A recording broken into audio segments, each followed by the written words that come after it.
Olá, professor. Sempre um prazer te receber. Tudo bem com você? Tudo bem, Thalita? Muito bem, muito obrigado pelo convite mais uma vez. Eu já me sinto da casa, exatamente. E já é. Pena que é isso. Eu conversava com você também nos bastidores, que é sempre para comentar, infelizmente, notícia ruim e envolvendo esse universo, né, da Amazônia, indígena. E eu queria conversar com você justamente sobre essa questão. Conversava agora um pouquinho com o Miguel Stedlin, né? E eu queria uma avaliação sua sobre esses desaparecimentos nessa Amazônia que nos últimos tempos, por conta de um projeto político, a gente não pode esquecer isso, por conta de um projeto político do governo, né, se transformou numa região de todo tipo de crime. É o que a gente tem assistido, né?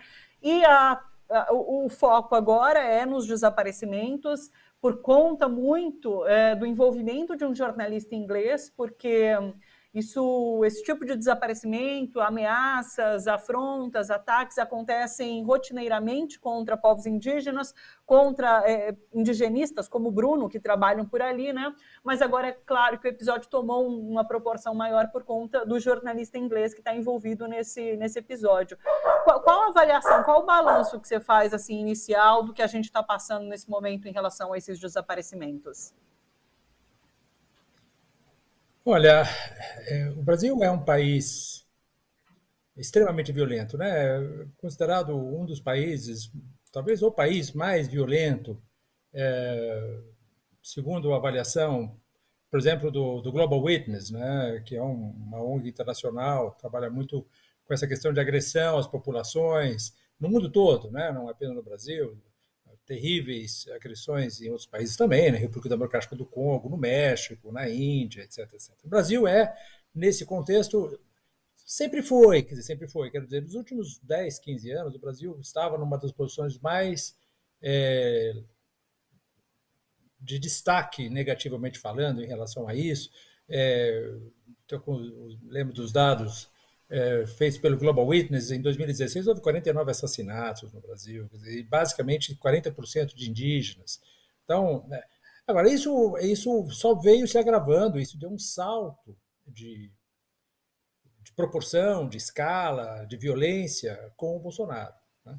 Com o Bolsonaro. Então, isso hoje em dia, o que nós temos que entender é o seguinte, quer dizer, o que acontecia na Amazônia antes do Bolsonaro era apesar do governo.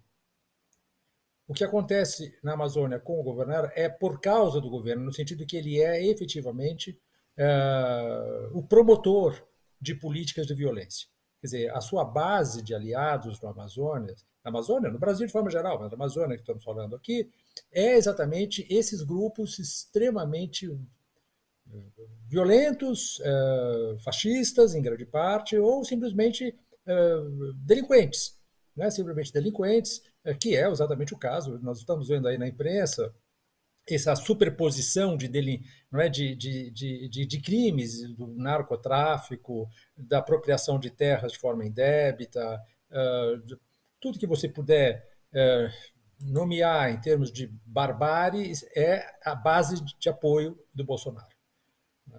O agronegócio, naturalmente, é um núcleo fundamental, mas todo isso supõe agressão às populações indígenas, populações quilombolas, populações ribeirinhas, etc., porque há uma vontade de apropriação cada vez maior de terras, em função do quê? De um sistema alimentar globalizado, no qual o Brasil se transformou, mais do que nunca, num produtor de commodities para o mercado externo.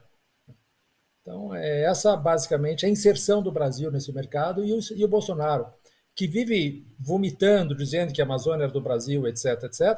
Na verdade, o que ele está fazendo é aprofundando, radicalizando a inserção do Brasil no mercado internacional, em detrimento do povo brasileiro, em detrimento da natureza, em detrimento do patrimônio natural, que, eu quero dizer de uma forma muito clara, não é do Brasil, é da humanidade. Aliás, não é nem da humanidade, é da biosfera. Pertence aos seres vivos, não pertence a nenhum militar ou a nenhum nacionalista, pertence aos seres vivos. É isso que é importante que a gente tenha presente. A gente saia desse universo primitivo do nacionalismo. Você está sem som, Thalita. Desculpa, minha cachorrinha estava latindo, eu mutei. Eu vi. Como que você tem visto a reação de Bolsonaro, do próprio presidente da FUNAI? Não sei se você acompanhou, a gente trouxe uma fala do presidente da FUNAI no início do programa, ele dizendo que não foi pedida autorização da FUNAI, não foi informada essa viagem.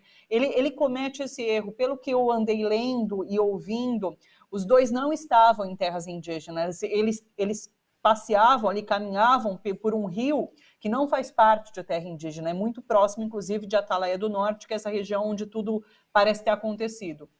E como que você tem visto essa recepção da notícia por parte dessas autoridades? Porque, assim, uma resposta urgente e combativa nesse momento seria até muito importante para desencorajar qualquer tipo de ação contrária aos dois, caso eles tivessem sido capturados e estivessem ainda em custódia de criminosos, né? Então, esse presidente da FUNAI, eu nem sei qual é o nome dele, também não quero saber, mas ele está simplesmente dizendo o seguinte: ele está insinuando que quem pode ter agredido ou sequestrado são os índios, são os indígenas. Sim. Mais uma vez colocar a culpa na vítima. A grande vítima são os indígenas e, no caso em espécie, essas duas personagens fundamentais, um indigenista e um jornalista de renome internacional, e mais uma vez, tal como o Bolsonaro fez, dizendo isso era uma aventura não recomendável, quer dizer, a culpa é então da vítima, né? Claro, ele está defendendo os seus aliados, isso é como sempre, né?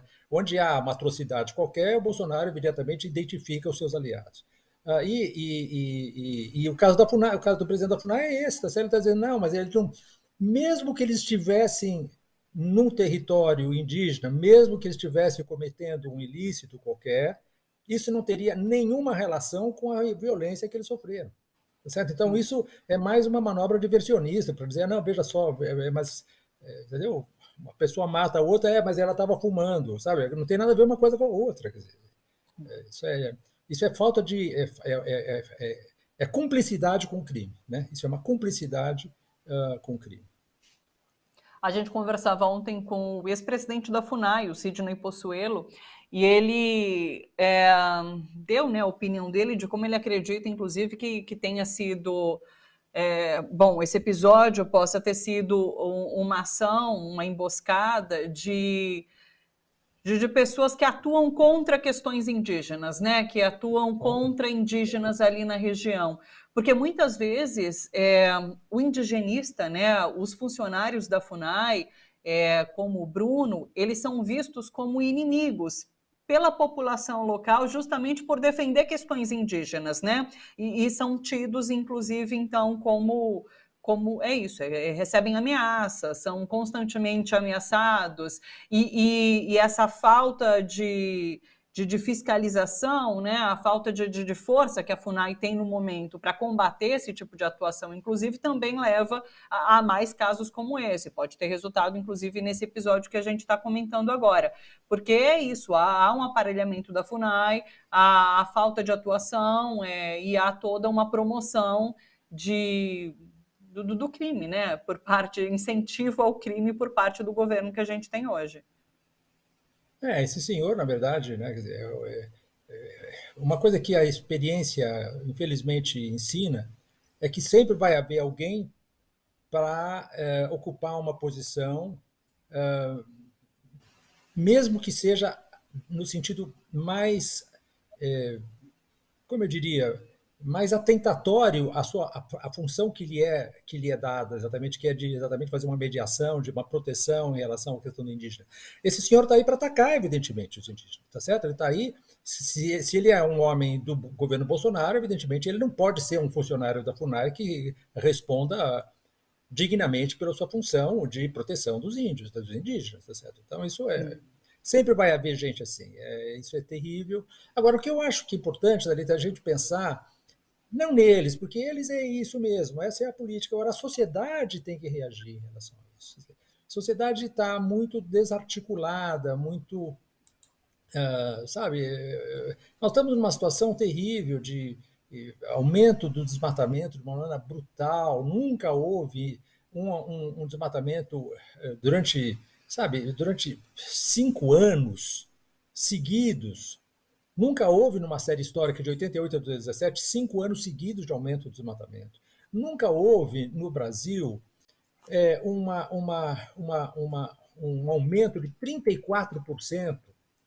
34%, no século XXI, pelo menos, nunca houve um aumento de 34% de um ano para outro no desmatamento. Nós chegamos, no período Bolsonaro, a um desmatamento por corte raso, eliminação da floresta de 34 mil quilômetros quadrados entre 2019 e 2021. Isso é maior que a Bélgica, gente. Quer dizer, e a sociedade brasileira ela já está sendo punida por isso, ela tem que reagir a esse fato. Existe uma possibilidade, é preciso que as sociedades, sabe, quer dizer, a Frente Parlamentar Ambientalista do Congresso Nacional, os partidos, os coletivos, as organizações indígenas, a PIB, COIAB, as igrejas, os movimentos religiosos, os jovens, a OAB, não é? As procuradorias, as associações jurídicas. É preciso que nós nos unamos em torno da defesa dos interesses que são os mais caros da sobrevivência da sociedade brasileira. E isso eu estou precisando acordar um dia e ver isso acontecer. É preciso que nós tenhamos a capacidade de reagir a esse tipo de agressão, tá certo? E a sociedade civil, ela tem os instrumentos para isso. É preciso que ela agora assuma essa sua responsabilidade. É uma responsabilidade de todos os brasileiros agora reagir a isso. O professor, você acredita que essa reação venha nas urnas, ou você esperava que mobilizações maiores acontecessem antes, talvez, desse dia de urnas? Acho que todos nós esperávamos, né, Thalita, que, na verdade, isso não viesse a ocorrer, ou seja, que nós tivéssemos tido esses 4 anos de destruição sistemática, programática do Brasil, tá certo? E é claro que as urnas, hoje em dia, claro, o Bolsonaro hoje está acuado, ele vai ter que... nós sabemos, como 2 mais 2 é 4, que Bolsonaro vai tentar um golpe. Ele está tentando um golpe todo dia, não é que ele vai tentar um golpe. Ele está tentando um golpe todo dia e ele está cada vez mais desprovido dos meios para levar a cabo esse golpe. E isso faz cada vez mais desesperado, etc, etc. Agora, o que me parece extremamente... A cara dele... A gente tem que rir para não chorar. O que me parece revoltante é o fato de que ele ainda tenha a sua resiliência, ele tenha 25% do eleitorado, etc, etc.